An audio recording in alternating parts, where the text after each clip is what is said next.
Jenis-jenis dokumen. A. Dokumen berdasarkan kepentingannya. 1. Dokumen pribadi. Dokumen pribadi adalah dokumen yang berisi tentang kepentingan pribadi atau perorangan, contoh, KTP, SIM, dan ijazah. 2. Dokumen niaga. Dokumen niaga adalah sebuah dokumen yang berkaitan dengan perniagaan.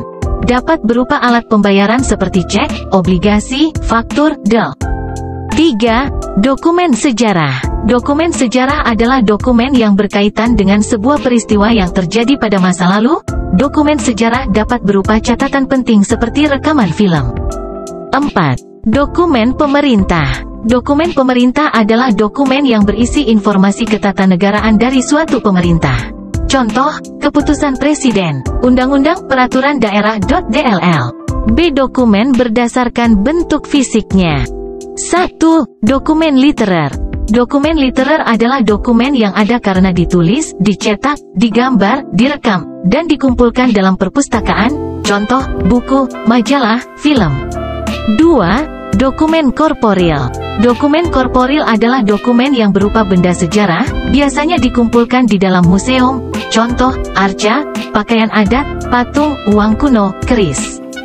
3. Dokumen privat. Dokumen privat adalah dokumen yang berupa surat, arsip, disimpan dengan menggunakan sistem kearsipan, contoh surat dinas, surat berharga, surat niaga.dll.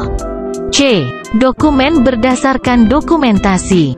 1. Dokumen primer. Dokumen primer adalah dokumen yang berisi tentang hasil-hasil penelitian asli, langsung dari sumbernya. Contoh, paten penelitian, laporan, disertasi. 2.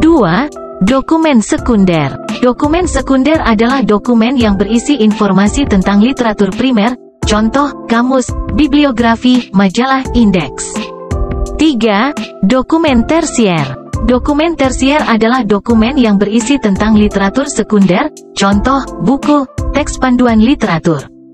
D. Dokumen berdasarkan sifatnya.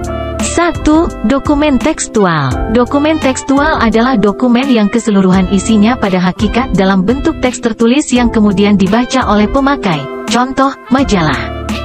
2. Dokumen non-tekstual. Dokumen non-tekstual adalah dokumen yang menyajikan informasi dalam bentuk teks dengan gambar. Contoh, peta. Dokumen berdasarkan pengelolaannya. 1. Dokumen konvensional. Dokumen konvensional adalah arsip yang bentuk informasinya tercatat di media kertas berupa tulisan tangan, ketikan contoh, resep dokter. 2. Dokumen elektronik. Dokumen elektronik adalah dokumen yang dapat dibaca tanpa kertas dalam bentuk aslinya.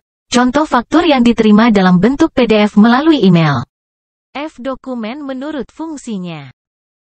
1. Dokumen dinamis aktif adalah dokumen yang masih digunakan untuk menunjang pekerjaan kantor. Contoh, surat lamaran kerja.